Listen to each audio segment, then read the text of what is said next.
Hello all, எப்பவும் பண்ணுற மாதிரி நைட் ஒரு பிரச்சனை பண்ணியிருக்காங்க. இந்த தடவை யார் பண்ணாங்கன்னா திவ்யா. இதை பற்றி பேசுகிறதாவே இல்லை, இதில் என்ன இருக்குது பேசுகிறதுக்கு அந்த மாதிரி இருந்தது. சரி, இந்த பிரச்சனையை ஷார்ட்டாக சொல்லிடுறேன். இப்போ ஸ்டாஃப்லாம் வந்து டிசைட் பண்ணியிருக்காங்க, பசங்களை ஹாஸ்டல் ரூமில் படுக்க வச்சிடலாம், எல்லோரும் ஒரு பெட்ரூமில். ஓகே. ஸோ ஆனால் சில பேர்லாம் வந்து இந்த டீலக்ஸ் ரூமில் தான் படுத்துட்ருக்காங்க, திவ்யா சாந்திராலாம். ஸோ பாரு வந்து எல்லாருக்கிட்டையும் போயிட்டு செல்லம், நீ போய் அங்கே போய் படு, உங்களுக்கு ஹாஸ்டல் ரூம் ரெடி பண்ணியிருக்கோன்னு சொல்லிட்டு சொல்கிறாங்க. ஸோ சாந்திராலாம் வந்து அடம் பிடிச்சி போகிறாங்க.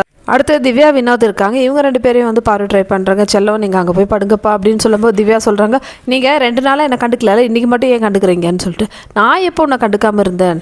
ஆமாம், நான் எத்தனை தடவை உங்ககிட்ட ஏதாவது வந்து கேட்டால் கூட நீங்கள் வந்து என்னை கண்டுக்கவே மாட்டேன்றீங்க, நான் கேட்டதுக்கு பதிலே சொல்லதில்லை. ஸோ அதனாலே வந்து நீங்கள் சொல்கிற நான் கேட்க மாட்டேன்னு சொல்கிறாங்க.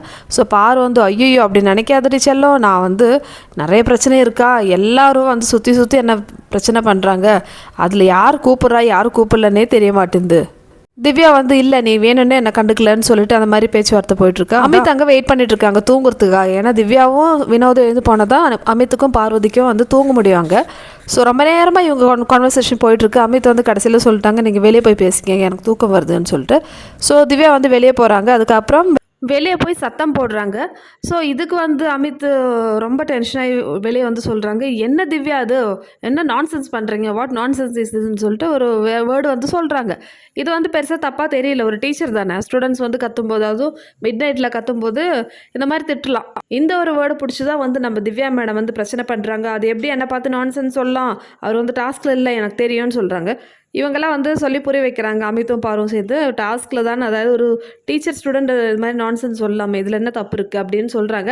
ஆனால் இதுக்கு வந்து எல்லாரும் வந்து கூப்பிட்டு எனக்கும் பாருக்கும் பிரச்சனை, என்ன பிரச்சனை தெரியல, அவங்க பேச மாட்டேட்டாங்கன்னு சொல்லிட்டு முதல்ல இருந்தே வராங்க. ஸோ இது கேட்டுட்டு இருந்த கமருதீன்லாம் வந்து, நீங்கள் பாயிண்ட்டுக்கு வாங்க, சும்மா வழவன்னு பேசாதீங்க, இந்த மாதிரி சொன்ன உடனே மேடத்துக்கு வந்து ரொம்ப ஹர்ட் ஆகிடுச்சு. கமருதீன் என்ன இப்படி சொல்லிட்டானேன்னு சொல்லிட்டு மீதி எல்லாருமே வந்து இந்த தமிழ் மேடம், இந்த அரோரா, அதாவது யாரெல்லாம் பாருக்கு ஆப்போசிட்டாக இருப்பாங்களோ அவங்களாம் வந்து திவ்யா கதை வந்து விடிய விடிய கேட்டுட்டு இருந்தாங்க. இதை பாரு மேலே ஏதாவது ஒரு குத்தம் கண்டுபிடிக்கலாம், அந்த ஒரு டோனில் தான் வந்து எல்லாரும் கேட்டுட்டு இருந்த மாதிரி எனக்கு தோணுச்சு. எனிவே இந்த கதை இப்போதைக்கு முடியலைன்னு சொல்லிட்டு அமித் வந்து சொல்கிறாரு அவர் சைடு விளக்கம்.